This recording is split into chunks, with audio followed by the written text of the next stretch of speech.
तो उन्होंने फिर एक एक करके दिल्ली के आम आदमी पार्टी के सीनियर नेताओं को, मंत्रियों को, कैबिनेट मिनिस्टर्स को जेल भेजना चालू किया। उन्होंने सत्येंद्र जैन को जेल भेजा, मनीष सिसोदिया को जेल भेजा, संजय सिंह को जेल भेजा, मुझे जेल भेजा, सब लोगों को उन्होंने जेल भेजना चालू किया।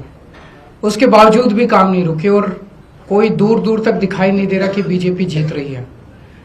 अब बीजेपी को दिखने लगा है कि बीजेपी न केवल हार रही है बल्कि शायद भारत के इतिहास में उनकी ऐतिहासिक हार दिल्ली के चुनाव में बीजेपी की होने वाली है।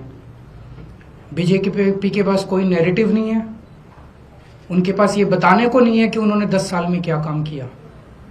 10 साल में आधी सरकार दिल्ली में उनकी भी थी, उनके साथ एमपी थे, उनके एलजी थे, उनके पास अरबों खरबों रुपया था केंद्र सरकार के पास। उन्होंने इन 10 सालों में ना कोई सड़क बनवाई, ना कोई अस्पताल बनवाया, ना कोई स्कूल बनवाया, ना कोई कॉलेज बनाया। दिल्ली के लोगों के लिए कोई काम नहीं किया। दिल्ली के लोगों ने उनको एक ही काम दिया था कानून व्यवस्था का, उसका भी उन्होंने कबाड़ा कर दिया। आज दिल्ली के लोग डर के माहौल के अंदर जी रहे हैं और खुलेआम दिल्ली की सड़कों पे गोलियां चल रही हैं। तो ना उनके पास कोई नैरेटिव है, वो ये नहीं बता पा रहे उन्होंने 10 साल में क्या काम किया। वो ये नहीं बता रहे कि अगर उन्हें वोट दो तो क्या काम करेंगे। वो केवल केजरीवाल वो गालियां दे रहे हैं, गालियों के बेसिस पे वो वोट मांग रहे हैं। उनके पास कोई सीएम चेहरा नहीं है, उनके पास कोई कैंडिडेट्स नहीं है, उनके पास कोई एजेंडा नहीं है चुनाव लड़ने के लिए। और दूसरी तरफ आम आदमी पार्टी एक पॉजिटिव कैंपेन कर रही है। हम ये बता रहे हैं लोगों को कि 10 साल में हमने ये काम किए, हमने स्कूल अच्छे किए, स्कूल शानदार किए, बच्चों की पढ़ाई का इंतजाम किया, आप लोगों के इलाज का इंतजाम किया, अस्पताल अच्छे किए, मोहल्ला क्लिनिक बनाए, बिजली 24 घंटे की, बिजली फ्री की, पानी की व्यवस्था की, घर घर पानी पहुंचाने का काम किया, महिलाओं की बस यात्रा फ्री करी, बुजुर्गों के लिए हमने तीर्थ यात्रा फ्री करी। हमने इतने सारे काम किए, इसलिए हम कह रहे हैं हमें वोट दो। आने वाले समय में हम महिलाओं को 2100 रुपए देंगे, बुजुर्गों का फ्री में इलाज कराएंगे, चाहे प्राइवेट हो चाहे सरकारी हो। हम ये काम करेंगे, हमें इन पे काम दो। हम अपने कामों पे वोट मांग रहे हैं, वो केवल और केवल गालियों पे वोट मांग रहे हैं और काम रोकने पे वोट मांग रहे हैं। अभी 3-4 दिन पहले हमने 2 योजनाएं चालू की, अनाउंस की।